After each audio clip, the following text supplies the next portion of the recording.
क्या कभी ऐसा सोचा है कि समाज को चलाने का कोई बेहतर तरीका हो सकता है? आज हम प्राउड नाम के एक ऐसे ही क्रांतिकारी विचार को समझने वाले हैं। ये एक ऐसा सिद्धांत है जो हमारे समाज और अर्थव्यवस्था को देखने का नजरिया पूरी तरह से बदलने का दम रखता है। चलिए इसमें जरा गहराई से उतरते हैं। प्राउड का पूरा दर्शन, उसकी रूह एक बहुत ही खूबसूरत सोच पर टिकी है। मानव समाज एक धाड़े में पिरोए गए अलग अलग फूलों की माला जैसा है। जरा सोचिए, अगर उस माला का एक भी फूल मुरझा जाए तो क्या माला उतनी ही सुंदर लगेगी? नहीं ना। प्राउड यही कहता है कि समाज की असली ताकत और खूबसूरती हर एक इंसान की खुशहाली में ही छिपी है। तो इस बड़े विचार को आसानी से समझने के लिए हम इसे 5 हिस्सों में देखेंगे। सबसे पहले हम समाज की माला के पीछे की सोच को जानेंगे। फिर हम देखेंगे कि ये सिद्धांत विकेंद्रीकरण यानी डिसेंट्रलाइजेशन पर इतना जोर क्यों देता है। इसके बाद हम इसके सबसे दिलचस्प आइडिया सामाजिक आर्थिक इकाइयों को समझेंगे और जानेंगे कि जमीनी स्तर पर बदलाव आखिर आएगा कैसे। और अंत में हम देखेंगे कि ये सब मिलकर एक नई दुनिया का सपना कैसे दिखाता है। तो चलिए शुरू करते हैं पहले पड़ाव से, समाज की माला। प्राउड के मुताबिक कोई भी नया सिस्टम बनाने से पहले ये समझना बेहद जरूरी है कि एक सेहतमंद समाज आखिर बनता कैसे है। एक मजबूत समाज की बुनियाद 3 चीजों पर खड़ी होती है। पहला, सामाजिक अनुशासन, जिससे सिस्टम बना रहे। दूसरा, आगे बढ़ने का जुनून, यानी एक वैचारिक उत्साह। और तीसरा, जो शायद सबसे जरूरी है, वो है आर्थिक स्थिरता, क्योंकि अगर अर्थव्यवस्था ही कमजोर हो तो कोई भी समाज ज्यादा दिन टिक नहीं सकता। तो ठीक है, समाज की नींव तो समझ ली, लेकिन प्राउड असल में किस समस्या को सुलझाना चाहता है? यहीं पर आता है इसका मूल सिद्धांत, विकेंद्रीकरण। प्राउड का मानना है कि आज की सबसे बड़ी गलती है सेंट्रलाइज्ड प्लानिंग, यानी एक ही पॉलिसी सब पर लागू कर दो वाली जिद। और यहाँ ये फर्क बिल्कुल साफ दिखता है। एक तरफ है केंद्रीकृत योजना, जो स्थानीय जरूरतों को समझे बिना ही बना दी जाती है और अक्सर फेल हो जाती है।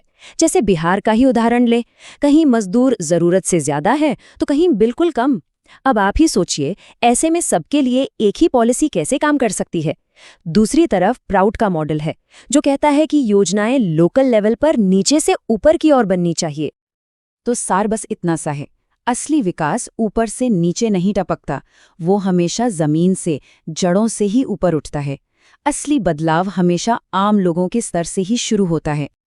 अच्छा, अगर योजनाएं स्थानीय होंगी तो इसका मतलब क्या हुआ? यहीं पर प्राउड अपना सबसे बड़ा और सबसे अनोखा आइडिया सामने रखता है, सामाजिक आर्थिक इकाइयां। इसका प्रस्ताव है कि पूरी दुनिया को छोटी छोटी आत्मनिर्भर इकाइयों में फिर से व्यवस्थित किया जाए। तो सवाल ये उठता है कि आखिर ये इकाइयां बनेंगी कैसे? इनका आधार क्या होगा? कौन से मापदंड होंगे जो इन प्रस्तावित इकाइयों को परिभाषित करेंगे? इसके लिए प्राउड 5 बिल्कुल सीधे साधे और सबसे जरूरी गैर राजनीतिक फैक्टर रखता है। इन इकाइयों को बनाने का आधार होगा एक जैसी आर्थिक दिक्कतें और संभावनाएं, मिलती जुलती संस्कृति और विरासत, और एक जैसा भूगोल। यहाँ मकसद राजनीतिक सीमाएं खींचना नहीं है, बल्कि ऐसे समूह बनाना है जो स्वाभाविक रूप से एक दूसरे से जुड़े हों। पर यह बदलाव कितना बड़ा हो सकता है, इसका अंदाजा इस नंबर से लगाइए।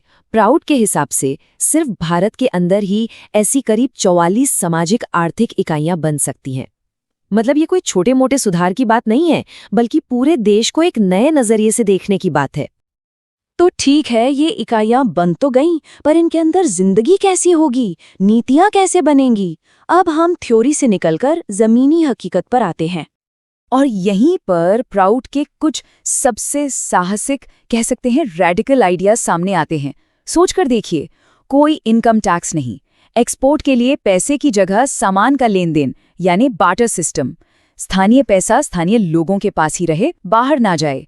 सबको मुफ्त शिक्षा और हर युवा को रोजगार की गारंटी। ये सिर्फ नीतियां नहीं, बल्कि शोषण को जड़ से खत्म करने और लोकल इकोनॉमी को ताकतवर बनाने के तरीके हैं। और देखिए, ये सिर्फ हवाई बातें नहीं हैं। चलिए एक बिल्कुल ठोस उदाहरण देखते हैं कि ये सिद्धांत जमीन पर कैसे उतरता है।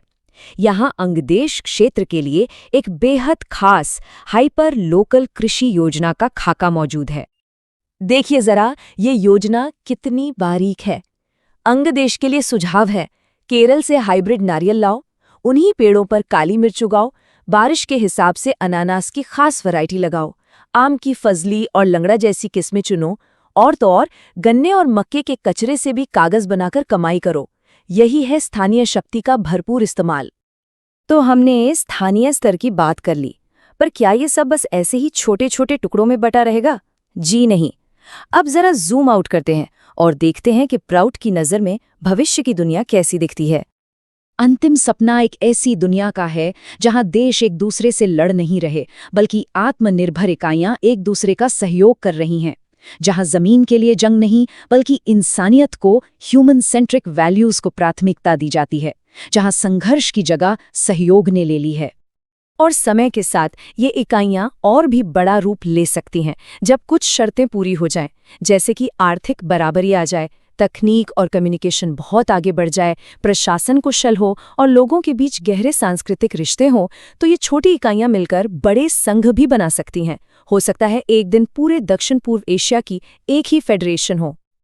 तो आखिर में हम एक सवाल के साथ इस चर्चा को यहीं रोकते हैं, जिस पर सोचा जा सकता है, क्या ये मुमकिन है कि स्थानीय आत्मनिर्भरता और वैश्विक सहयोग दोनों एक साथ चल सकें? दुनिया के लिए इस क्रांतिकारी दृष्टिकोण की व्यवहारिकता और इसके क्या मायने हो सकते हैं, ये सवाल इसी पर विचार करने के लिए हैं।